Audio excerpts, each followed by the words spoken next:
Hello everyone, আপনাদের সবাইকে আবারও আপনাদের সবচেয়ে প্রিয় চ্যানেল স্টাডি ইন উইনে নতুন আরেকটা ভিডিওতে আমরা জানাই অনেক অনেক স্বাগত। আজকে ত্রিপুরা সরকারি কর্মচারীদের জন্য সেন্ট্রাল গভর্নমেন্ট যে বলেছে 8th পে কমিশন ইমপ্লিমেন্ট হবে ফর সেন্ট্রাল গভর্নমেন্ট এমপ্লয়িজ, সেটা সংক্রান্ত কি আপডেট আছে। একটা বড় আপডেট আছে যে সেটা নাকি ডিলে হতে পারে, কিছুটা দেরি হতে পারে। কেন দেরি হতে পারে?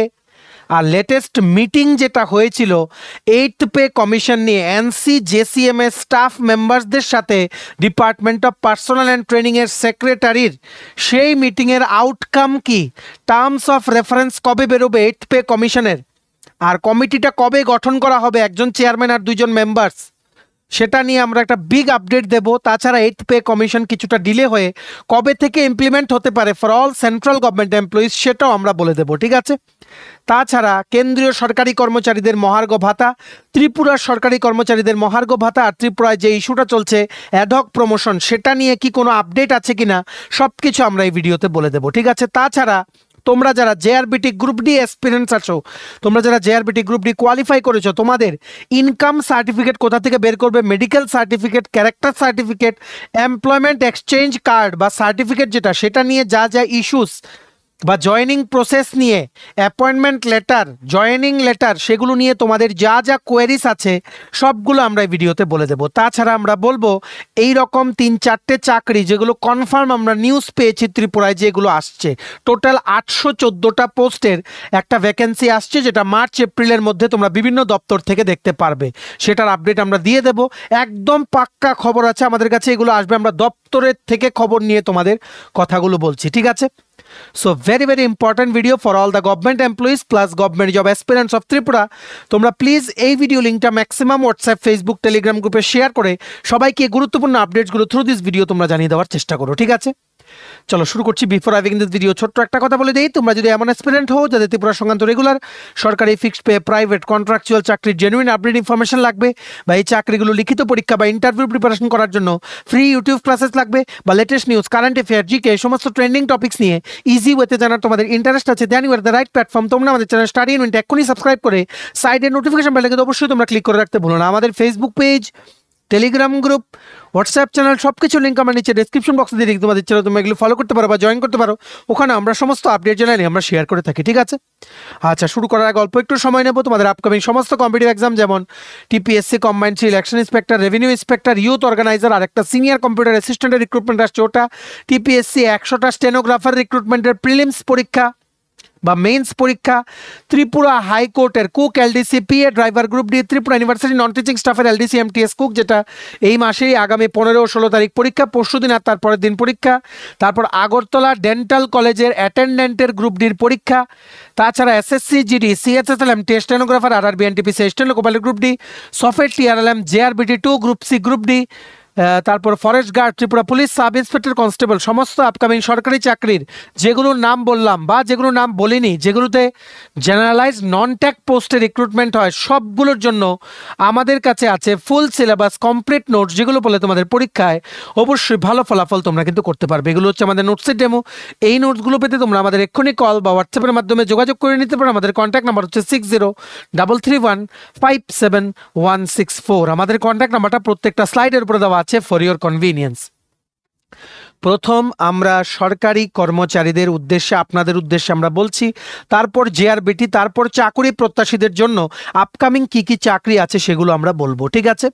আপনারা কিন্তু প্লিজ, যারাই আপনারা ত্রিপুরা সরকারি কর্মচারী বা বিভিন্ন সরকারি কর্মচারীরা আমাদের ভিডিওটা দেখছেন, please maximum WhatsApp, Facebook, Telegram গ্রুপে ভিডিওটা শেয়ার করে দেবেন আপনাদের কলিগস বা রিলেটিভস, ফ্রেন্ডসের কাছে, সবাই যাতে আপডেটসগুলো যাতে জানতে পারে, ঠিক আছে।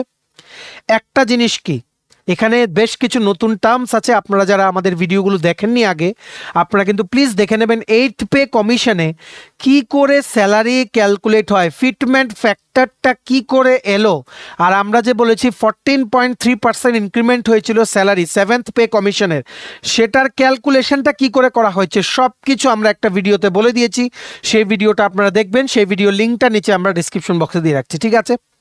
সো জানুয়ারি মাসে এটা খবর পাওয়া গেছিল যে সেন্ট্রাল গভর্নমেন্ট নাকি 8th পে কমিশন, 8ম পে কমিশন ইমপ্লিমেন্ট করবে for all central government employees, কারণ 10 বছর হয়ে গেছে সেভেন্থ পে কমিশন যেটা চলছিল, ঠিক আছে।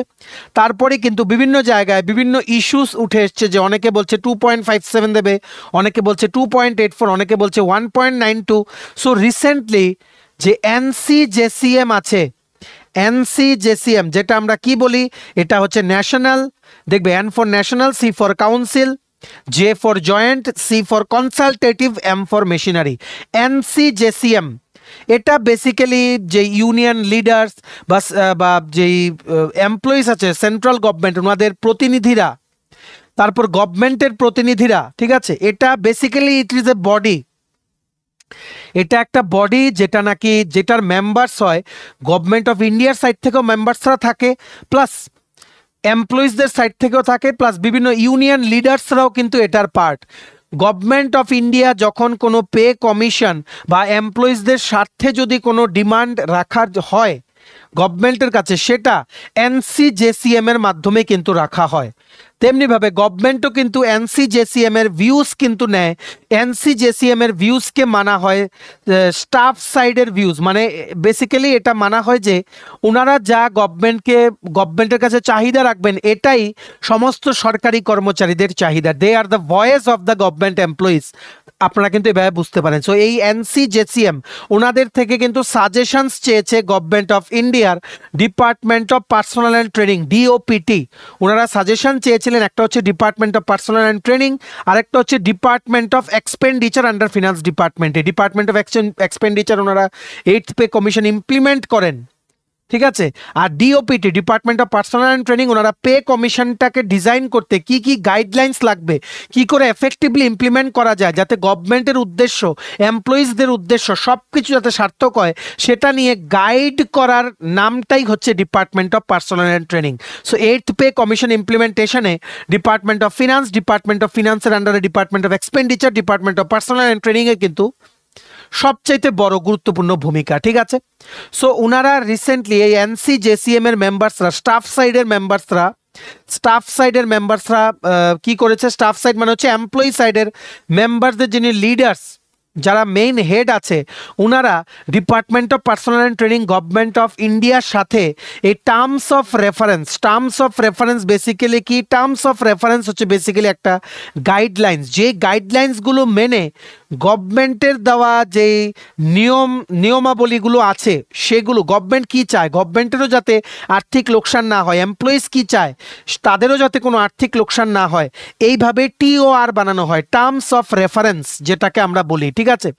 এই TOR বানালেই, এই TORটা বানানোর পরে কি হয়, এই TORটা বানানোর পরে গভর্নমেন্ট অফ ইন্ডিয়া সেই TORটা দিয়ে দেয় 8th পে কমিটির মেম্বার্সদের কাছে। ওনারা সেই TOR মেনে যা কিছু রিকমেন্ড করে ওনাদের রিপোর্টে, সেই TORটা মেনে, টার্মস অফ রেফারেন্স বা গাইডলাইন্স এটা আপনারা বলতে পারেন, ঠিক আছে। সো এইবার এই TORটা এখনও বানানো হয়নি। সো এটা বানানোর জন্য এই NCJCM এর ওনারা একটা ড্রাফট TOR রেডি করেছেন, ঠিক আছে। ওটার ব্যাপারে কথাবার্তা বলতে ওনারা DOPT department of personnel and ট্রেনিংয়ের সাথে ওনারা লাস্ট মানডে, আজকে হচ্ছে বৃহস্পতিবার, বিগত সোমবারে ওনারা মিটিং করেছেন উইথ দ্য সেক্রেটারি, ঠিক আছে। সেক্রেটারির নাম হচ্ছেন শ্রীমতী রচনা সাহা, ঠিক আছে। রচনা সাহা ওনার সাথে কিন্তু মিটিং করেছেন about the key draft TOR that is being made by the NCJCM, ঠিক আছে। কারণ গভর্নমেন্ট এখনও টার্মস অফ রেফারেন্স আনেননি, টার্মস অফ রেফারেন্স আনার পরেই প্লাস গভর্নমেন্ট কিন্তু পে কমিশনের মেম্বারদেরও কিন্তু এখন অ্যাপয়েন্টমেন্ট করেনি, ওনাদেরকে অ্যাপয়েন্টমেন্ট করবে, ওনাদেরকে TORটা দিয়ে দেবে, সেটা অনুযায়ী ওনারা 1 বছর মিনিমাম লাগবে ওনাদের রিকমেন্ডেশন করতে। কারণ অনেক কিছু দেখতে হয় এখানে, ইনফ্লেশন দেখতে হয়, তারপর কারেন্ট মার্কেট সিনারিও দেখতে হয়, একটা ভালো লাইফস্টাইল কাটাতে গেলে কতটুকু মিনিমাম স্যালারি লাগে সেটা দেখতে হয়, সব কিছু এখানে দেখে কিন্তু তারপর রিপোর্টটা সাবমিট করতে হয়, ঠিক আছে। বেসিক্যালি এই পে কমিশনের যেই 15th ফিনান্স কমিশনের বা তোমরা বলতে পারো যে 16th ফিনান্স কমিশনের মেম্বার্সরা যে এসেছিলেন, দে আর বেসিক্যালি অ্যাডভাইজারি কমিটি, মানে ওনারা অ্যাডভাইস করে গভর্নমেন্টকে রিপোর্টের মাধ্যমে যে আমরা মনে করছি এইভাবে ইমপ্লিমেন্ট হলে ভালো। এবার গভর্নমেন্ট অফ ইন্ডিয়া এটা অ্যাকসেপ্ট করবে কিনা এটা কিন্তু ওনাদের উপরে, ঠিক আছে। তেমনিভাবে this is the thing with the 8th pay commission, ওনারা জাস্ট অ্যানালাইজ করে চারিদিকে বিভিন্ন এক্সপার্টসদেরকে ওখানে এই কমিটির মেম্বার বানানো হবে। 8th পে কমিশনের জন্য যে কমিটিটা মেম্বার, মানে যে কমিটিটা সাজেশন দেবে গভর্নমেন্ট অফ ইন্ডিয়াকে যে কীভাবে ইমপ্লিমেন্ট করা যায় টার্মস অফ রেফারেন্সের অনুযায়ী, যাতে গভর্নমেন্টেরও লস না হয়, এমপ্লয়িজদেরও যাতে লস না হয়। ওনারা জাস্ট একটা রিপোর্ট ওনারা বানিয়ে গভর্নমেন্টকে দেবেন। এই রিপোর্টটা তারপর ইমপ্লিমেন্ট হবে কিনা, এটার মধ্যে কোনো কিছু ঠিক করতে হবে কিনা, সেটা গভর্নমেন্ট অফ ইন্ডিয়া চিন্তা করে অ্যাকসেপ্ট করে তারপরে কিন্তু এগুলো লাগু করবে। ঠিক আছে, সো এখনও এই টিওআরটাই বানানো হয়নি, কমিটিও বানানো হয়নি। আবার আরেকটা আপডেট হচ্ছে 2025-26-এর যে ইউনিয়ন বাজেট, যেটা আমাদের honourable union finance minister Shrimati Nirmala Sitharaman উনি পেশ করেছেন, ওখানে কিন্তু 8th পে কমিশনের কথা কিন্তু কোনো উল্লেখ নেই। তার মানে আপনারা বলতে পারেন up to 31 March 2025 8th pay commission implement হচ্ছে না। এটা হচ্ছে বড় update for all the central government employees. কারণ ফেব্রুয়ারির লাস্টে বা মার্চেও যদি সেই কমিটি গঠন করা হয়, ওনাদের 1 বছর লাগবে রিপোর্ট রেডি করতে, সেখানে তো ফেব্রুয়ারি মার্চ হয়ে গেল। আমরা যতটুকু আশা করছি যে সেন্ট্রাল গভর্নমেন্টের এমপ্লয়িজদের জন্য 8th pay commission, it might be that 8th pay commission will be in effect বা it will be effective from 1 April 2026। এই ক্ষেত্রে গভর্নমেন্ট অফ ইন্ডিয়ার যে এমপ্লয়িজ আছে এদেরকে কি এরিয়ার দেওয়া হবে? যদি জানুয়ারি থেকে ইমপ্লিমেন্ট করা হতো যত টাকা পেতো জানুয়ারি, ফেব্রুয়ারি, মার্চের টাকা কি এরিয়ার দেওয়া হবে? সেটার ব্যাপারে গভর্নমেন্ট অফ ইন্ডিয়া থেকে কোনো ক্লিয়ারিফিকেশন কিন্তু এখনও আসেনি। তবে যে রিসেন্ট মিটিংটা হয়েছে সেটা কিন্তু খুব খুব গুরুত্বপূর্ণ। কেন, ওনারা কি ডিমান্ড রেখেছে যে NCJCM এর স্টাফ সাইড মেম্বার্সরা, ওনারা একটা প্রধান ডিমান্ড রেখেছে যে ডিএ মানে ডিআরএস অ্যালাওয়েন্স, ঠিক আছে, বা ডিআর যেটা পেনশনারদের জন্য ডিআরএস রিলিফ, যেটা ডিআর যেটা ডিক্লেয়ার করে, সেটা কিন্তু অলরেডি 53% ডিক্লেয়ার হয়ে গেছে, ক্রস হয়ে গেছে 50% mark. 7th pay commission, 6th pay commission, এগুলোতেও কিন্তু উঠেছিল এই ডিআর মার্চ করে বেসিকের সাথে একটা নতুন বেসিক আনার, কিন্তু 7th পে কমিশনে কিন্তু গভর্নমেন্ট অফ ইন্ডিয়া কিন্তু মানেনি। পে কমিটির কিন্তু ওনারা কিন্তু রিকমেন্ড করেছিলেন। সো ওনারা বলেছেন যে এই যে 8th পে কমিশন ইমপ্লিমেন্ট হবে সেখানেও ডিআর কিন্তু মার্চ করে নিতে হবে basic to make the DR at 0। ঠিক আছে, এটাও কিন্তু ওনারা মিটিংয়ে ওনাদের দাবি কিন্তু ওনারা রেখেছেন। ঠিক আছে, আরও কি কি দাবি রেখেছেন এটা আমরা বলবো, which is very important for all the government employees। ঠিক আছে, এটা কিন্তু মনে রাখতে হবে।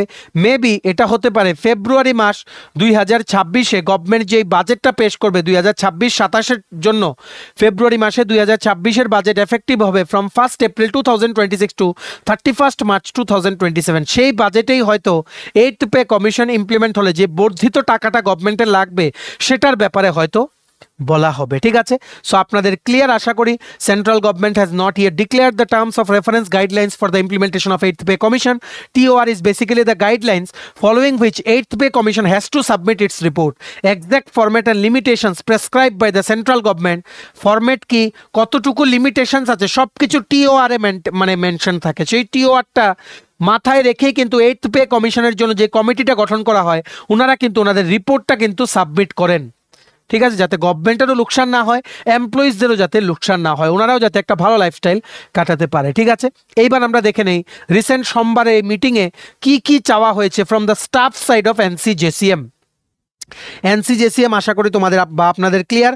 National council for joint consultative machinery, ঠিক আছে, এখানে ওনারা বিভিন্ন ম্যাটার্স নিয়ে ডিসকাস করে যেগুলো নাকি সেন্ট্রাল গভর্নমেন্ট এমপ্লয়িজদের বেনিফিট হবে। ঠিক আছে, এখানে কিন্তু এমপ্লয়ি ইউনিয়ন লিডার্সরা থাকে আর বিভিন্ন বিউরোক্র্যাটসরা কিন্তু এই NCJCM এর কিন্তু ওনারা মেম্বার্স হন। ঠিক আছে, বেসিক্যালি এই NCJCM এর কাজ কি, যদি গভর্নমেন্ট আর এমপ্লয়িজদের মাঝখানে কোনো ডিসপিউট হয়, ডিসপিউট মানে কোনো মতামতের কোনো পার্থক্য হলো, কোনো কিছু নিয়ে ঝামেলা হলো, সেটা ওনারা রিজলভ করে। ঠিক আছে, আর গভর্নমেন্ট আর এমপ্লয়িজদের মধ্যে যাতে কোঅপারেশন বাড়ে, ভালো একটা সম্পর্ক যাতে থাকে, সেটার জন্য কিন্তু NCJCM চেষ্টা করে। ঠিক আছে, যার দরুন এটা বলতে পারেন আপনারা যে NCJCM এটি basically improves the efficiency of public service, এমপ্লয়িজদের ওয়েলফেয়ার ইমপ্রুভ করে আর ওয়ার্ক স্ট্যান্ডার্ডও কিন্তু বাড়িয়ে দেয়। ঠিক আছে, in the government offices. So this body is very much essential for all the government, for all the central government employees of Tripura. আশা করি আপনারা বুঝতে পেরেছেন। সো রিসেন্টলি ওনাদের যে মিটিং হয়েছে মানে with the secretary from the department of personnel and training government of India, ওখানে ওনারা এই ডিমান্ডসগুলো ওনারা রেখেছেন যে আপনারা যখন TOR বানাবেন গভর্নমেন্ট অফ ইন্ডিয়া, ঠিক আছে, টার্মস অফ রেফারেন্স, ওনারা একটা ড্রাফট TOR এর ব্যাপারেও ওনাদেরকে বলেছেন যে আমরা এগুলো চাই। ঠিক আছে, আপনারা কিন্তু এগুলো দেখবেন। ঠিক আছে, এগুলো গভর্নমেন্ট কিন্তু অ্যাকসেপ্ট করতেও পারে, নাও করতে পারে। সো কি কি এখানে চাওয়া হয়েছে, এখানে প্রথম নাম্বার 1 বলা হয়েছে যে রেলওয়ে আর ডিফেন্সে ফ্রিকুয়েন্টলি কিন্তু অ্যাক্সিডেন্টে মৃত্যু হয় এমপ্লয়িজদের। সো সেখানে minimum ways of A family যখন ধরা হবে, তখন গভর্নমেন্ট যাতে 8th পে কমিশনের যেই মেম্বার্সরা আছেন ওনারা যাতে গভর্নমেন্টকে সাজেশন দেয় বা গভর্নমেন্ট যাতে এটা কনসিডার করে, যখন অ্যাক্সিডেন্টাল ডেথ হয়ে কারোর মৃত্যু হয়, স্পেসিফিক্যালি কোনো employees who are from the railway বা ডিফেন্স রিলেটেড সেক্টরস, ওনাদের ফ্যামিলির জন্য যে মিনিমাম ওয়েজটা ডিসাইড করে গভর্নমেন্ট অফ ইন্ডিয়া, সেটা যাতে এখন থেকে বাড়িয়ে মানে 3 থেকে যাতে 5 করা হয়, মিনিমাম যাতে মানা হয় একটা ফ্যামিলি ইকুয়ালস টু 5 পার্সনস, সেইভাবেই যাতে টাকাটা বর্ধিত করা হয়। ঠিক আছে, দিস ইজ এ মানে কি বলবো, মানে গ্রাউন্ড ব্রেকিং ডিমান্ড এটা, মানে কারণ এটা সত্যিই খুব প্রশংসনীয় ডিমান্ড যেটা NCJCM এর স্টাফ সাইড ওনারা রেখেছেন। আরও বেশ কিছু ভালো জিনিস ওনারা রেখেছেন। তারপর কি লিখেছে, wages revision should include inflation, life requirements and nutritional requirements. ওনারা গভর্নমেন্টকে বলেছেন যে আপনারা যে স্যালারি রিভিশন করবেন, ওয়েজেস যে বাড়াবেন, পেনশন যে বাড়াবেন, সবগুলো আপনারা ইনফ্লেশনকে মাথায় রেখে, ইনফ্লেশন মানে হচ্ছে বছর বছর যেই জিনিসপত্রের দাম বাড়ছে সেটাকে মাথায় রেখে বেসিক লাইফ চালানোর জন্য, ভালোভাবে লাইফ কাটানোর জন্য কী কী রিকোয়ারমেন্টস লাগে সেগুলো মাথায় রেখে, প্লাস পুষ্টি কতটুকু লাগে, এই পুষ্টিটা জোগাড় করতে কত টাকা লাগে সেগুলো মাথায় রেখে আপনারা কিন্তু ওয়েজ রিভিশনটা করবেন। ঠিক আছে, তারপর সবচেয়ে বড় বিষয় হচ্ছে ওনারা ডিমান্ড করেছেন ওল্ড পেনশন স্কিমটা রেস্টোর করার জন্য। ওল্ড পেনশন স্কিম বা OPS, এখন কিন্তু NPS আছে, আর গভর্নমেন্ট অফ ইন্ডিয়া বলেছেন from 1 April 2025 government employees, central government employees can opt for unified pension scheme বা UPS, যেখানে minimum 50% of the last regular পোস্টের বেসিক পে আপনারা পেতে পারবেন অ্যাজ পেনশন। এটা কিন্তু ত্রিপুরাতে এখনো ইমপ্লিমেন্ট হয়নি, আশা করছি গভর্নমেন্ট অফ ত্রিপুরা অবশ্যই কিন্তু এটা ইমপ্লিমেন্ট করবেন। সো ওনারা ডিমান্ড রেখেছেন যাতে ওল্ড পেনশন স্কিমটা যাতে রেস্টোর করা হয়, NPS বা UPS যাতে বাতিল করা হয়, আর কমিউটেড পোর্শন অফ পেনশন যেটা মানে বেসিক্যালি কি কমিউটেড পোর্শন মানে হচ্ছে পেনশনের যে টাকাটা, একটা অ্যামাউন্ট, একটা লাম্প সাম একবারে ইমার্জেন্সি অনুযায়ী পেনশনাররা কিন্তু তুলে নিতে পারে। ঠিক আছে, সেই লাম্প সামটা যাতে 12 বছর পরই তুলতে পারে পেনশনে যাওয়ার পর। ঠিক আছে, 12 বছর এটাকে যাতে কমিয়ে আনতে পারে, 12 বছর পরেই যাতে কমিউটেড পোর্শন অফ পেনশন যাতে ওনারা তুলতে পারেন based on any emergency situations. আর FMA মানে হচ্ছে fixed medical allowance. Fixed medical allowance যারা CGHS এর আন্ডারে আছেন আপনারা, central government health insurance.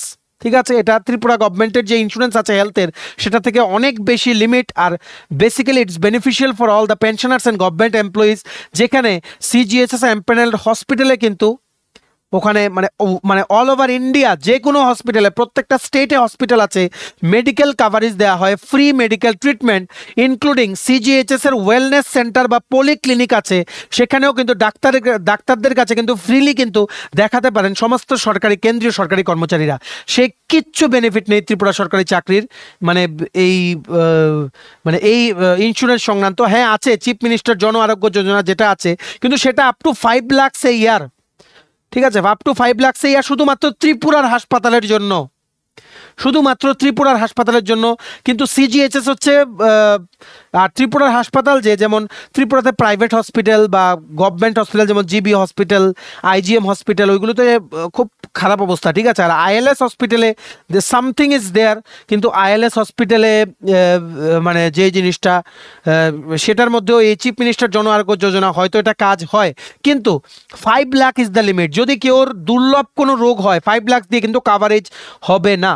So government of Tripura should look into this matter. ঠিক আছে, সেন্ট্রাল গভর্নমেন্টের যে CGHS স্কিমটা আছে সেখানে কিন্তু অনেক বেনিফিটস ওনারা পান, ইনক্লুডিং মান্থলি যে মেডিসিন পায় ওনারা, সেটাও কিন্তু ওনারা পেয়ে যায়। ঠিক আছে, সেটাও পেয়ে যায়, if I am not wrong, যে মান্থলি মেডিসিন সেটাও কিন্তু CGHS এর পলিক্লিনিক বা ওয়েলনেস সেন্টার থেকে কিন্তু সাপ্লাই করে দেওয়া হয়। ঠিক আছে, সো এই যেই সমস্ত স্টেটে CGHS কাভারেজ নেই ওনাদেরকে সেন্ট্রাল গভর্নমেন্ট এমপ্লয়িজরা ফিক্সড মেডিকেল অ্যালাওয়েন্স দেয়। So staff side of NCJCM ওনারা ডিমান্ড করেছেন যে যেই সমস্ত ফিক্সড মেডিকেল অ্যালাওয়েন্স যেটা দেওয়া হয় সেই সমস্ত এমপ্লয়িজদেরকে যারা যেই এরিয়াগুলো CGHS দ্বারা কাভার্ড না, এদের যাতে এই FMA টা যাতে বাড়িয়ে 3,000 বা 4,000 টাকা যাতে করা হয়। ঠিক আছে, তারপর জিডিএস গ্রামীণ ডাক সেবক যেগুলো পোস্ট অফিসের এমপ্লয়িজ যেনারা, প্লাস ইলেকশন কমিশনের এমপ্লয়িজদেরকেও যাতে টার্মস অফ রেফারেন্সে যাতে ইনক্লুড করা হয়। চাইল্ড এডুকেশনাল মানে অ্যালাওয়েন্স, চাইল্ড এডুকেশন অ্যালাওয়েন্স মানে যে অ্যালাওয়েন্সটা গভর্নমেন্ট অফ ইন্ডিয়া দেয় টু দ্য এমপ্লয়িজ ওদের বাচ্চাদের জন্য, সেটার বেনিফিট যাতে এক্সটেন্ড করা হয় বাচ্চারা যতদিন পর্যন্ত পোস্ট গ্র্যাজুয়েশন বা কোনো কলেজের প্রফেশনাল কোর্স করছে ততদিন পর্যন্ত, ঠিক আছে, এটা যাতে এক্সটেন্ড করা হয় আপ টু দিস লেভেল। আর বলেছে রানিং অ্যালাওয়েন্স যাতে ইনকাম ট্যাক্স থেকে এক্সক্লুড করা হয়। রানিং অ্যালাওয়েন্স হচ্ছে মুভিং ট্রেনে বা মুভিং জিনিসে যখন কাউর ডিউটি থাকে, যেমন ট্রেনে যদি কাউর ডিউটি থাকে সেটা ওনারা একটা অ্যালাওয়েন্স পায়, সেটা হচ্ছে রানিং অ্যালাওয়েন্স। আর যারা ফিক্সড অফিস এক জায়গায় ফিক্সড আছে ওদের জন্য কিন্তু এই অ্যালাওয়েন্সটা নেই। সো এটা ওনারা ডিমান্ড করেছেন যেই সমস্ত এমপ্লয়িজরা রানিং অ্যালাওয়েন্স পান সেই রানিং অ্যালাওয়েন্স প্লাস স্যালারি মিলে রানিং অ্যালাওয়েন্সের জায়গাটা যেটা হয় সেটাকে যাতে ইনকাম ট্যাক্স থেকে যাতে বাদ রাখা যায়, ঠিক আছে। তাছাড়া আরেকটা আপডেট হচ্ছে 8th পে কমিশন কিন্তু ফেব্রুয়ারি 2025-এর শেষের দিকেই ইমপ্লিমেন্ট হতে পারে, বা ওনারা কমিটিটা ওনারা গঠন করতে পারেন গভর্নমেন্ট অফ ইন্ডিয়া। ওনারা 2026-এর ফেব্রুয়ারির মধ্যে রিপোর্ট সাবমিট করবেন। তাছাড়া গতকালকের বিভিন্ন লিডিং নিউজ পেপারে আপনারা দেখেছেন যে সেন্ট্রাল গভর্নমেন্ট 3% মহার্ঘ ভাতা কিন্তু আবার দেবে। এটার ব্যাপারে কিন্তু 25-26-এর যে বাজেটটা রিসেন্টলি পেশ করা হয়েছে সেটার মধ্যেও কিন্তু মেনশন করা আছে। যদি 3% দিয়ে দেয় তাহলে আবার হয়ে যাবে 56% ডিএ, ত্রিপুরার সাথে আবার 26% ডিফারেন্স। এটা ফেব্রুয়ারির শেষের দিকে একটা ডিএ অ্যানাউন্স হবে for all the central government employees, ঠিক আছে। এই দেখে নিন আপনারা, এটাই উঠেছে গতকালকে লিডিং নিউজ পেপারে। কেন্দ্রীয় সরকারি কর্মচারীরা কি এই মাসেই পাবে আরেকটা মহার্ঘ ভাতা? আরও ডিএডিআর কেন্দ্রীয় সরকারের, রাজ্যে জোর চর্চা, ঠিক আছে। কি লিখেছে দেখে রাখুন, ফের ডিএডিআর ঘোষণা করবে কেন্দ্রীয় সরকার। কেন্দ্রীয় সরকারের শিক্ষক কর্মচারী ও অবসরপ্রাপ্তদের জন্য সুখবর অপেক্ষা করছে। 53% ডিএডিআর থেকে 4% ঘোষণা করলে তা হবে 57%, ঠিক আছে। 57% হবে, কিন্তু আমরা যতটুকু জানি 3% হয়তো ডিক্লেয়ার করতে পারে। আবার 3% ডিআর ঘোষণা করলে 56% হবে, ঠিক আছে। 57% হবে, 4% করলে 56% হবে, 3% ডিক্লেয়ার করলে। সব জায়গাতে ত্রিপুরার সাথে ডিফারেন্স কিন্তু বাড়বে। অষ্টম বেতন কমিশন ঘোষণার পর কেন্দ্রীয় সরকারের ডিএডিআর ঘোষণার অপেক্ষায় সংশ্লিষ্ট সবাই। রাজ্যেও এ নিয়ে চর্চা চলছে, কেননা বর্তমান ব্যবধান 23%। রাজ্য সরকারের সর্বশেষ ডিএডিআর ঘোষণার পর এই ব্যবধান নিয়েও আলোচনা অব্যাহত। তাছাড়া রাজ্যে অষ্টম বেতন কমিশন গঠনের জোরালো দাবি। শাসক বিরোধী সব মতের শিক্ষক কর্মচারীরাই এই দাবি করছে যে রাজ্যে অষ্টম বেতন কমিশন গঠন করতে হবে। পে কমিশন গঠনের সিদ্ধান্ত নিতে পারলে ডাক্তার মানিক শাহ বড় দৃষ্টান্ত রাখবেন। প্রাক্তন মুখ্যমন্ত্রী সুধীর রঞ্জন মজুমদার ছিলেন একজন শিক্ষক মুখ্যমন্ত্রী তৎকালীন সময়ে রাজ্যের শিক্ষক কর্মচারীদের জন্য দৃষ্টান্ত রেখেছেন বা দৃষ্টান্ত হয়েছিলেন বেতন কমিশনের কারণে। তারপর কেন্দ্রীয় সরকারের বিরুদ্ধে আর্থিক বঞ্চনার অভিযোগ তুলে বামেদের দুই মুখ্যমন্ত্রী সরকার চালিয়ে গেছেন টানা 25 বছর। এটা গতকালকের আজকের ফরিয়াদ নিউজ পেপারের লিডিং নিউজ পেপারের যে ফ্রন্ট পেজে কিন্তু উঠে এসছে, আপনারা দেখতে পারেন, ঠিক আছে। তারপর এমনই অভিমত রাজ্যের শিক্ষক কর্মচারীদের। সেই আর্থিক বঞ্চনার জেরে তৎকালীন জাতীয়বাদী শিক্ষক কর্মচারী নেতৃত্ব দিল্লি গিয়েও ধর্ণা সংগঠিত করেছিলেন। দিল্লিতে আন্দোলনকালে রাজ্যে ডিএডিআর ঘোষণা হয়েছিল। আবার এটাও ঘটনা, বামফ্রন্ট সরকারের আমলে ডিএডিআর ব্যবধান একবারে শূন্যে নামিয়ে আনা হয়েছিল। বছরে দুবার ডিএডিআর ঘোষণা হতোই। তাছাড়াও ডিএডিআর জানুয়ারি ও জুলাই মাসে ঘোষণা হবে, এটা বাম আমলের নিয়মই ছিল। কিন্তু বছরে দুবার ডিএডিআর ঘোষণার রেওয়াজ নেই বর্তমানে। কিন্তু এখন রাজ্য সরকারের কাছে 23% ডিএডিআর ব্যবধান কমানো বা শেষ করাও চ্যালেঞ্জ। অষ্টম বেতন কমিশনের গঠনের সিদ্ধান্ত চিকিৎসক মুখ্যমন্ত্রী ডাক্তার মানিক শাহ সরকারের কাছেও প্রত্যাশার, কারণ বাম আমলে ডাক্তার শাহ নিজেই দারুণ অভিজ্ঞতা সম্পন্ন, কারণ তিনি বঞ্চনার বিরুদ্ধে আদালতে মামলা করেছিলেন। এখন রাজ্য সরকারের শিক্ষক কর্মচারীদের কাছে বক্তব্য, শিক্ষক মুখ্যমন্ত্রী সুধীর রঞ্জন মজুমদারের পর চিকিৎসক মুখ্যমন্ত্রী ডাক্তার মানিক শাহ সময়োপযোগী পদক্ষেপ নেবেন। সবাই কিন্তু আমাদের অনারেবল সিএম ডক্টর মানিক শাহ উনি পদক্ষেপ নেবেন এটাই কিন্তু আশা করছেন, ঠিক আছে। এটাই বলা হয়েছে। এখন সেন্ট্রাল গভর্নমেন্টের সাথে স্টেট গভর্নমেন্টের এমপ্লয়িজ ডিএডিআর এর ডিফারেন্স হচ্ছে 23%। যদি গভর্নমেন্ট আরো 3% দিয়ে দেয় সেন্ট্রাল গভর্নমেন্ট, ডিফারেন্স হয়ে যাবে 26%। তাছাড়া গভর্নমেন্ট যদি 4% দিয়ে দেয় সেটা হয়ে যাবে 27% ডিফারেন্স, ঠিক আছে। সেই জায়গায় 53% ডিএ আছে ফর সেন্ট্রাল গভর্নমেন্ট এমপ্লয়িজ, 3% দিলে হয়ে যাবে 56% DA for central government employees, 4% দিলে হয়ে যাবে 57% for all the central government employees. আর বাজেটে কিন্তু এই ডিএর কথা কিন্তু ঘোষণা করা আছে, এর মধ্যেই কিন্তু ডিএ ঘোষণা হবে for all the central government employees. তবে কথা হচ্ছে ত্রিপুরার সরকারি কর্মচারীদের কি হবে? ত্রিপুরার সরকারি কর্মচারীরা এখন মেন যেটা ইস্যু হচ্ছে অ্যাডহক প্রমোশন আটকে আছে, এসএলপি ফাইল করা আছে সুপ্রিম কোর্টে, সেটা 12 বছর ধরে কোনো রায় দিচ্ছে না। কিন্তু আবার সুপ্রিম কোর্টও কিন্তু স্টে অর্ডারে কিন্তু কোনো দেয়নি যে ত্রিপুরাতে প্রমোশন আটকিয়ে রাখুক। যদি স্টে অর্ডার না গিয়ে থাকে, হাইকোর্টের অর্ডার মেনেই কিন্তু প্রমোশন কিন্তু করতে পারে বিভিন্ন সরকারি কর্মচারীদের ত্রিপুরা সরকার, কিন্তু প্রমোশন কিন্তু হচ্ছে না। ওয়ান টাইম অ্যাডহক প্রমোশন দেওয়া হয়েছিল 2021-22-এ, যেখানে অনেকে প্রমোশন পেয়েছে, আবার অনেকে প্রমোশন পেয়েও কিন্তু পিছিয়ে চলে এসছে লাস্টের পোস্টে। এইবার accounts general of India AG অফিসে যখন যাচ্ছে, যেনারা অ্যাডহক প্রমোশন পোস্টের থেকে রিটায়ারমেন্টে যাচ্ছেন, ওনাদেরকে এজি অফিস বলে দিয়েছে যে আপনারা কিন্তু লাস্ট রেগুলার পোস্টের বেসিকের 50%-ই কিন্তু পেনশন পাবেন, অ্যাডহক পোস্টে কিন্তু পেনশন আমরা দিতে পারবো না। সো সেটা নিয়ে কর্মচারী মহলে সৃষ্টি হয়েছে এক প্রকার কি বলবো, এটা মানে একটা দুঃখ যে আবার যদি অ্যাডহক প্রমোশন দেওয়া হয়, অ্যাডহক করতে করতে আমরা যদি উঠি, তাহলে সেটা আমরা যে দায়িত্বগুলো পালন করলাম সেটা তো পেনশনে কোনো রিফ্লেকশনই নেই সেটার। সো দেখা যাক, রিসেন্টলি কিন্তু আমাদের অনারেবল সিএম ডক্টর মানিক শাহ উনি কিন্তু আজ থেকে 10, 12, 13, 14, 15 দিন আগে, জাস্ট বাজেট শুরু হওয়ার 1-2 দিন আগে উনি মিটিং করেছেন যে কি করে অ্যাডহক প্রমোশন নিয়ে কিছু করা যায়, ঠিক আছে।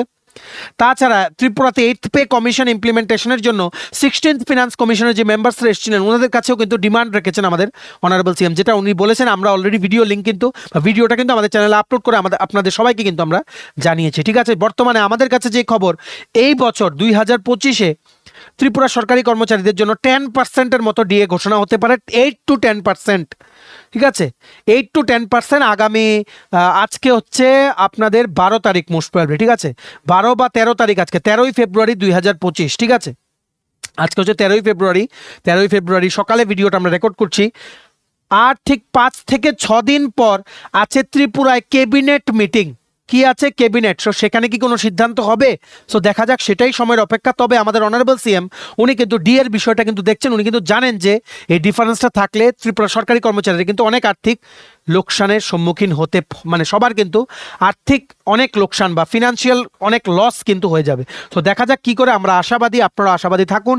ত্রিপুরা সরকার হয়তো এই ডিএ নিয়ে খুব তাড়াতাড়ি আরেক কিস্তি 4 থেকে 5% ডিএ এই বছরে কিছুদিনের মধ্যেই কিন্তু ঘোষণা করতে পারে, ঠিক আছে। আপনারা আমাদের channel Study in winter subscribe করে সাইডে নোটিফিকেশন বেলটা ক্লিক করে রাখুন, যখনই এই সংক্রান্ত কোনো আপডেট পাবো সবার প্রথম আমরা জানিয়ে দেবো। ভিডিও লিঙ্কটা ম্যাক্সিমাম শেয়ার করে আপনাদের যারা কলিগস আছে, রিলেটিভস, ফ্রেন্ড, সবাইকে গুরুত্বপূর্ণ আপডেটসগুলো থ্রু দিস ভিডিও আপনারা জানিয়ে দেওয়ার চেষ্টা করবেন, ঠিক আছে। এইবার আমরা চলে যাই JRBT group D offer letter নিয়ে। তোমরা যারা এসপিরেন্টস আছো, তোমাদের বিভিন্ন কোয়ারিজ আছে, যে প্রথম হচ্ছে অফার লেটার কোথায় জমা করবে, দেখে রাখো। বারবার বলছি, যেমন এগ্রিকালচার আছে, রেভিনিউ ডিপার্টমেন্ট আছে, পিডাব্লিউডি আছে, হেলথ ডিপার্টমেন্ট আছে, এডুকেশন ডিপার্টমেন্ট, এগুলো হচ্ছে মেইন। এখানে এই মানে ডিপার্টমেন্টগুলোতে যারা পেয়েছে ক্যান্ডিডেটস, এদের থেকে কিন্তু বেশি আমরা কোয়েরিজ পাচ্ছি। তাছাড়া পঞ্চায়েত ডিপার্টমেন্ট, আরডি ডিপার্টমেন্টের অফার লেটারটা কিছুটা আলাদা, আমাদের কাছে এখন সময় নেই, সরি। হ্যাঁ, তোমরা যারা পঞ্চায়েত বা আরডি ডিপার্টমেন্টের অফার লেটার তোমাদের একটু অন্যরকম, সেটা ফিল আপ করতে তোমাদের যাদের প্রবলেম হচ্ছে, তোমরা প্লিজ পেজটার ফটো তুলে আমাদের এই 6033157116 করে তোমরা একটু হোয়াটসঅ্যাপ করে দিও। যাদের যে সমস্যা হচ্ছে আমরা ক্লিয়ার করে দেওয়ার চেষ্টা করবো, ঠিক আছে। Already JRBT group D offer letter কী করে ফিল আপ করতে হবে আমরা বলেছি, তবুও যাদের কোনো সমস্যা আছে তোমরা আমাদের সাথে যোগাযোগ করে নিতে পারো, ঠিক আছে। এইবার তোমরা অনেকেই ফিল আপ করেছো, যেমন ক্যারেক্টার সার্টিফিকেট, মেডিকেল সার্টিফিকেট, তারপর যেই মানে অনেকেই ইনকাম সার্টিফিকেট নিয়েছো, এমপ্লয়মেন্ট এক্সচেঞ্জ কার্ডও তোমরা অ্যাটাচ করে। এবার তোমাদের মেইন ইস্যু হচ্ছে তোমরা কোথায় এটা জমা করবে। বলে রাখছি, ডাইরেক্টরেট যে অফিস আছে তোমাদের বা হেড অফিস, ডাইরেক্টরেট অফিস বা হেড অফিসে গিয়ে তোমাদের কিন্তু জমা করতে হবে। যেমন এগ্রিকালচার ডিপার্টমেন্টের হচ্ছে কৃষি ভবন, ভালো করে শুনে রাখবে, কৃষি ভবন, ফায়ার সার্ভিস, আগরতলাতে। পিডাব্লিউডি ডিপার্টমেন্টের হচ্ছে সেক্রেটারিয়েটেও জমা রাখতে পারেন ওনারা, বা গুর্খা বস্তিতে চিফ ইঞ্জিনিয়ারের অফিসে ওনারা কিন্তু মানে জমা রাখতে পারেন। মোস্ট প্রবাবলি গ্রুপ সির সময় সেক্রেটারিয়েটের 3rd ফ্লোরেই কিন্তু জমা দিয়েছিল আমাদের স্টুডেন্টসরা, ঠিক আছে। তাছাড়া হেলথ ডিপার্টমেন্টের গুর্খা বস্তির অফিসে আপনারা জমা করবেন অফার, ঠিক আছে। তাছাড়া আর কোন ডিপার্টমেন্ট বাকি রয়েছে, যেমন আরডি ডিপার্টমেন্টে জমা করতে হবে আইদার সেক্রেটারিয়েটে বা গুর্খা বস্তি ওনাদের অফিসে, পঞ্চায়েত ডিপার্টমেন্টের ওখানে অফিস আছে ইত্যাদি বিভিন্ন, ঠিক আছে। আপনারা একটু দেখে নেবেন বা তোমরা একটু দেখে নিও, যে গুগলে একটু টাইপ করে দেখে নিও ডাইরেক্টরেট অফিস অফ ডিপার্টমেন্ট দিয়ে সার্চ করে কোথায় আসছে, ঠিক আছে। সবগুলো ডাইরেক্টরেট অফিস বা হেড অফিসগুলো আগরতলায়, তোমরা যারা আগরতলার বাইরে আছো আগরতলায় এসে তোমাদের কিন্তু জমা করতে হবে, ঠিক আছে। তোমরা জমা করার পরই তোমাদের কিছুদিন পরে পুলিশ ভেরিফিকেশনের জন্য কল আসবে, যেখানে তোমাদের কিছু জেরক্স কপি নিয়ে যেতে বলবে, যেমন তোমাদের 12th-এর যে মার্কশিট বা 10th-এর মার্কশিট, গ্র্যাজুয়েশনের মার্কশিট, আধার কার্ড, প্যান কার্ড, রেশন কার্ডের কপি, এগুলো নিয়ে যেতে বলবে। ওনাদেরকে একটা জেরক্স কপি তোমরা জমা করে আসবে, ফিজিক্যালি নিজেরা যাবে। তোমাদের বাড়িতেও কিন্তু পুলিশ আসতে পারে, বা তোমাদেরকে ফোন করা হতে পারে নিয়ারেস্ট পিএস থেকে ফোন করবে, তোমরা যাবে, ডকুমেন্টসগুলো শো করবে, ওনারা তোমাদেরকে দেখবেন, ঠিক আছে। যদি কোনো পেন্ডিং কেসেস না থাকে ওনারা ক্লিয়ার বলে ওনারা ডিপার্টমেন্টে পাঠিয়ে দেবেন, দ্যাট ইজ অল, ঠিক আছে। Nothing more is needed. Next হচ্ছে ইনকাম সার্টিফিকেট, যেটার ব্যাপারে আমরা বলিনি। ইনকাম সার্টিফিকেট নিতে হবে। বেসিক্যালি ইনকাম সার্টিফিকেটটা হচ্ছে ফ্যামিলি ইনকাম সার্টিফিকেট। তোমরা দেখতে পাচ্ছ এই ফ্যামিলি ইনকাম সার্টিফিকেটটার ফরম্যাটটা এটাই দেখো, ত্রিপুরা গভর্নমেন্টের আন্ডারে family income certificate, this is two certified that Shrimati blank is mother, father or guardian of Shrimati Kumari candidate dash is resident of village town. এটা ফিল আপ করে অফিস থেকে তোমরা এটার জন্য যোগাযোগ করবে এসডিএম অফিসে, তোমাদের নিয়ারেস্ট এসডিএম অফিসে ইনকাম সার্টিফিকেটের জন্য তোমরা যোগাযোগ করবে। আর ফ্যামিলি ইনকাম সার্টিফিকেট মানে তোমার বাবার ইনকাম ওখানে শো করতে হবে। তুমি যদি কোনো চাকরি না করে থাকো, বা এমন যদি হয় তোমার মা চাকরি করে থাকে, যার ইনকামে ফ্যামিলি চলছে ওনার ইনকাম মেনশন করে সার্টিফিকেটটা কিন্তু হবে। এখানে সাইন করবেন ডিএম বা ডেপুটি কমিশনার বা ডিস্ট্রিক্ট ম্যাজিস্ট্রেট বা তহসিলদার, ডেট লিখবে, তোমার ফিল আপ করে তোমাকে জমা দিয়ে দেবে। সেটা ফিল আপ করার জন্য তোমার একটা ফর্ম ফিল আপ করে বিভিন্ন ডকুমেন্টস অ্যাটাচ করে তোমাদের কিন্তু দিতে হবে ওখানে, ঠিক আছে। একদিনের মধ্যে হয়ে যায়, উইদিন 1 ডে। নিয়ারেস্ট এসডিএম অফিসে তোমরা যোগাযোগ করো, বলো যে আমরা জেআরবিটি গ্রুপ ডি চাকরি পেয়েছি, আমাদের ইনকাম সার্টিফিকেট লাগবে, ওনারা একটা ফর্ম দেবেন, ফর্মটা ফিল আপ করে তোমাদের কিন্তু জমা করতে হবে, ঠিক আছে। নেক্সট আরেকটা হচ্ছে এমপ্লয়মেন্ট এক্সচেঞ্জ কার্ড, সেটা তোমরা মডেল কেরিয়ার সেন্টার প্রত্যেকটা ডিস্ট্রিক্টে আছে, এমপ্লয়মেন্ট এক্সচেঞ্জের অফিসে গিয়ে যোগাযোগ করো, সেটাও কিন্তু তোমাদের জমা দিতে হবে along with the offer letter, ঠিক আছে। এমপ্লয়মেন্ট এক্সচেঞ্জ কার্ড বা যেটাকে বলা হয় ন্যাশনাল কেরিয়ার সার্ভিস কার্ড এখন কিন্তু বলা হয়, ঠিক আছে। আর মেডিকেল সার্টিফিকেট অবশ্যই গ্যাজেটেড মেডিকেল অফিসার থেকে নেবে, কোনো ডিস্ট্রিক্ট সাব ডিভিশন হসপিটাল হলেও হবে, বা জিবি আইজিএম থেকে হলেও হবে। আগরতলার যারা আছো তোমরা অবশ্যই আইজিএম হসপিটালে তোমরা যাবে মেডিকেল সার্টিফিকেট নিতে, সবাই কিন্তু ওখানেই যায়। তাছাড়া ক্যারেক্টার সার্টিফিকেট 2 নং gazetted officer either state government বা সেন্ট্রাল গভর্নমেন্ট থেকে নিতে হবে। জয়নিং প্রসেস হচ্ছে তোমরা অফারটা জমা দেবে, পুলিশ ভেরিফিকেশন কমপ্লিট হবে, তোমাদের ফোন করা হবে, ঠিক আছে। ফোন করার দিন তোমরা কি করবে, ওখানে গিয়ে তোমাদের একটা অ্যাপয়েন্টমেন্ট লেটার দেওয়া হবে, তোমরা তারপর জয়নিং লেটার নিজেরা টাইপ করবে, সেটা ওখানে জমা দেবে, অ্যাপয়েন্টমেন্ট লেটার তোমাদের দেবে, বাস তোমাদের জয়নিং কমপ্লিট। আর কিছু এখানে টাফার কোনো প্রসেস নেই, বাকি ডিপার্টমেন্টের লোকই তোমাদের কিন্তু গাইড করে দেবে। সবাই কিন্তু ইনকাম সার্টিফিকেট জমা করতে হবে। এমপ্লয়মেন্ট এক্সচেঞ্জ কার্ডটা যদি না করে থাকো এক্ষুনি যোগাযোগ করো in the model career centre, nearest model career সেন্টারে, ঠিক আছে। এনসিএস কার্ড কিন্তু অনলাইনেও অ্যাপ্লাই করা যায়, তোমরা গুগলে গিয়ে সার্চ করো এনসিএস কার্ড অ্যাপ্লাই অনলাইন, ওখানে রেজিস্ট্রেশন করে এনসিএস কার্ড যে অনলাইনে যেটা বেরোয় ওটা দিয়েও কিন্তু হয়ে যাবে, ঠিক আছে। অ্যাপয়েন্টমেন্ট লেটার তোমাদের জয়নিংয়ের দিন দিয়ে দেবে। আর জেআরবিটি গ্রুপ ডি পোস্টে night guard, helper, attendant, peon ইত্যাদি বিভিন্ন পোস্ট কিন্তু আছে, ঠিক আছে। আশা করি তোমাদের আর কোনো কোয়ারিজ নেই। JRBT group D aspirants please তোমরা কোনো ডাউট হলে আমাদের কাছে এই হোয়াটসঅ্যাপ নাম্বার আছে, তোমরা হোয়াটসঅ্যাপের মাধ্যমে তোমরা যোগাযোগ করে নিতে পারো। আর ভিডিওটা ম্যাক্সিমাম শেয়ার করে দিও বিভিন্ন জেআরবিটি গ্রুপসে, তোমাদের সাথে যারা পেয়েছে সবাই যাতে গুরুত্বপূর্ণ আপডেটগুলো থ্রু দিস ভিডিও যাতে জানতে পারে, ঠিক আছে। আশা করি সমস্ত কোয়ারিজ তোমাদের ক্লিয়ার। এবার নেক্সট হচ্ছে স্পেশাল এক্সিকিউটিভ রেজাল্ট। দেখে রাখো স্পেশাল এক্সিকিউটিভ রেজাল্টের কোনো আপডেট নেই। তোমরা একটা গ্রুপ বানিয়েছিলে, যেটার ব্যাপারে আমরা বলেছিলাম যে 15 ফেব্রুয়ারি নাকি ওনারা কোনো একটা জায়গায় মিলিত হবেন, সেটা মনে হয় আপাতত প্ল্যানটা ক্যান্সেল হয়েছে ওমাকান্দ স্টেডিয়ামে মিটিং করার।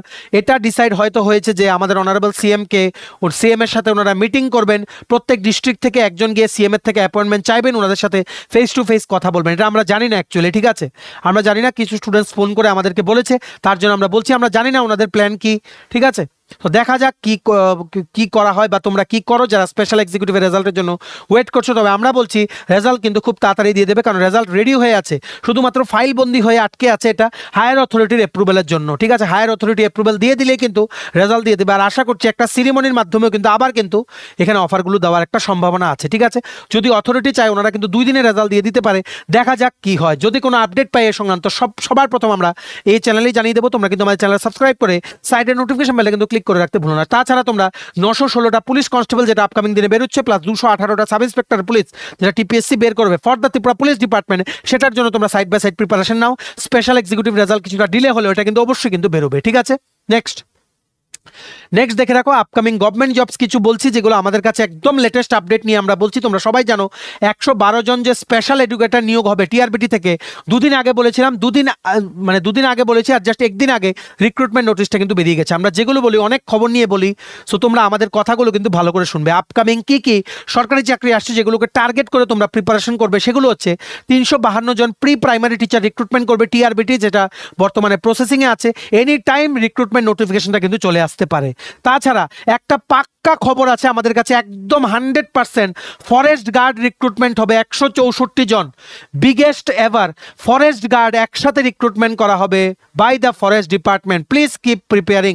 আমাদের ভিডিও আছে, তোমরা সার্চ করে নাও forest guard recruitment syllabus study in win দিয়ে ইউটিউবে সার্চ করে নাও, পেয়ে যাবে। ঠিক আছে, detail selection process, physical criteria, syllabus সবকিছু আমরা বলে দিয়েছি। এটা অবশ্যই আছে স্টার মার্ক, একদম দপ্তর থেকে খবর নিয়ে আমরা জানতে পেরেছি, মানে এই জিনিসটা জানতে পেরেছি যে ফরেস্ট গার্ড রিক্রুটমেন্ট কিন্তু খুব তাড়াতাড়ি বেরোবে। তাছাড়া ত্রিপুরা পাবলিক সার্ভিস কমিশন থেকে 100 জন স্টেনোগ্রাফার জুনিয়র পিএ গ্রেড 2 নেওয়া হবে, সেটার নোটিফিকেশন এক্সপেক্ট করা যাচ্ছে বাই মার্চ 2025। ঠিক আছে, তাছাড়া রিসেন্টলি যে বাজেট আছে মার্চের ফার্স্ট উইক থেকে, তারপর থেকে কিন্তু টিপিএসসিকে নির্দেশ দেওয়া হয়েছে তাড়াতাড়ি যাতে সমস্ত রিক্রুটমেন্ট প্রসেস ওনারা যাতে কমপ্লিট করে। ঠিক আছে, ত্রিপুরা ইঞ্জিনিয়ারিং সার্ভিসের ইন্টারভিউ শুরু হচ্ছে, এটা শেষ হলে এটা রেজাল্ট দিয়ে দিলে মে বা জুন মাসে 198টা পোস্টে আবারও রুরাল ডেভেলপমেন্ট ডিপার্টমেন্ট বা গ্রামোন্নয়ন দপ্তরের জন্য আবারও TS Tripura engineering service recruitment বেরোবে for recruitment of engineers in the civil, electrical and mechanical branches. তোমরা যারা টিএস 1 ক্লিয়ার করতে পারোনি অবশ্যই কিন্তু প্রিপারেশন নাও। আরেকটা টিএস আসছে উইথ 198 ভ্যাকেন্সিজ। ঠিক আছে, টিপিএসসি কম্বাইন্ড 4 এই জায়গায় আসতে পারে, যেখানে কোপারেটিভ ইন্সপেক্টর, লেবার ইন্সপেক্টর, তারপর তোমাদের পিও পঞ্চায়েত এক্সিকিউটিভ অফিসার বা আইসিডিএস সুপারভাইজার ইত্যাদি বহু পোস্ট কিন্তু এখানে থাকতে পারে। সুপারিনটেন্ডেন্ট অফ ট্যাক্সও থাকতে পারে যদি গভর্নমেন্ট কোনো পদক্ষেপ নেয় এই পোস্টগুলো বিলুপ্তি হওয়ার আগে। ঠিক আছে, তাছাড়া একটা আপডেট হচ্ছে TPSC combined election inspector, revenue ইন্সপেক্টরের 30টা পোস্ট, যেটা 18ই মে 2025 পরীক্ষা রিশিডিউল ডেট, সেটার কিন্তু রিটেন বা প্রিলিমিনারি পরীক্ষার কিন্তু ডিটেল প্রোগ্রামটা কিন্তু বেরিয়ে গেছে গতকালকে টিপিএসসি অফিসিয়াল ওয়েবসাইট থেকে। কি বেরিয়েছে? Programme of the preliminary examination of miscellaneous post through combined competitive exam. ঠিক আছে, জেনারেল স্টাডিজ অ্যান্ড এরিথমেটিক দুপুর 12টা থেকে 1:30 পর্যন্ত পরীক্ষা। আফটারনুনে কোন রোল নাম্বার কতজন অ্যালট হয়েছে, কোন সেকশন মানে কোন এরিয়াতে, কোন সেন্টারে, কোন স্কুলে বা কলেজে, সেটা কিন্তু বেরিয়ে গেছে। আগরতলা, উদয়পুর, ধর্মনগর, বিলুনিয়া ইত্যাদি জায়গায় কিন্তু পরীক্ষা। তোমরা সবাই ডিটেলস নোটিশটা তোমরা দেখে নাও, আর নোটস লাগলে আমাদের বলো। আমাদের এই হোয়াটসঅ্যাপ নাম্বার 6033157164, তোমরা নোটসের জন্য এনকোয়ারি বা কিছু জিজ্ঞেস করতে পারো। তোমরা যদি কিছু জিজ্ঞেস করার থাকে এই নাম্বারে তোমরা যোগাযোগ আমাদের সাথে করতে পারো। ঠিক আছে, এই টিপিএসসির কম্বাইন্ড ডিটেল নোটিশটা, যে রিক্রুটমেন্ট নোটিশ যেটা কালকে বেরিয়েছে, গতকালকে রিক্রুটমেন্ট রিলেটেড নোটিশ, সেটারও পিডিএফটা ডাউনলোড করা লিঙ্কটা নিচে আমরা ডেসক্রিপশন বক্সে দিয়ে রাখছি, লিঙ্কটা ক্লিক করে এক্ষুনি তোমরা পড়ে নাও। ঠিক আছে, চলো এই ছিল ছোট একটা ভিডিও, এতটুকু দেখে থাকো। Thanks for watching. আর ভালো লাগলে অবশ্যই লাইক করে দিও, ম্যাক্সিমাম শেয়ার করো এই ভিডিওটা। সমস্ত সরকারি কর্মচারীদের, আপনাদের যাদের রিলেটিভস আছে, কলিগস আছে, সবাই যাতে গুরুত্বপূর্ণ আপডেটগুলো যাতে থ্রু আওয়ার ভিডিও যাতে জানতে পারে। আর তোমার যারা জেআরবিটি, স্পেশাল এক্সিকিউটিভ বা বিভিন্ন সরকারি চাকরির প্রতিযোগিতামূলক পরীক্ষার এক্সপিরিয়েন্স আছে, তোমরাও তোমাদের বন্ধু বান্ধবের সাথে শেয়ার করো, সবাই যাতে ইউজফুল ইনফরমেশনগুলো যাতে জেনে যেতে পারে। ঠিক আছে, আর তোমার যদি আপকামিং সমস্ত কম্পিটিটিভ এক্সাম যেমন TPSC, SSC, railway, dental college, NABARD, high court, bank, JRBT, RPF, constable, tehsildar, forest guard, Tripura police, sub inspector, constable, Tripura university non teaching staff, সমস্ত আপকামিং সরকারি চাকরির প্রতিযোগিতামূলক পরীক্ষা বা ইন্টারভিউর জন্য তোমায় যদি লাগে ফুল সিলেবাস কমপ্লিট নোটস, তোমরা আমাদের এক্ষুনি কল বা হোয়াটসঅ্যাপের মাধ্যমে যোগাযোগ করে নিতে পারো। আমাদের কন্ট্যাক্ট নাম্বার হচ্ছে 6033157164। ঠিক আছে, ভিডিওটা এতটুকু দেখে থাকো। Thanks for watching. আর চ্যানেলটা অবশ্যই সাবস্ক্রাইব করে দিও। ত্রিপুরা সংক্রান্ত এইরকম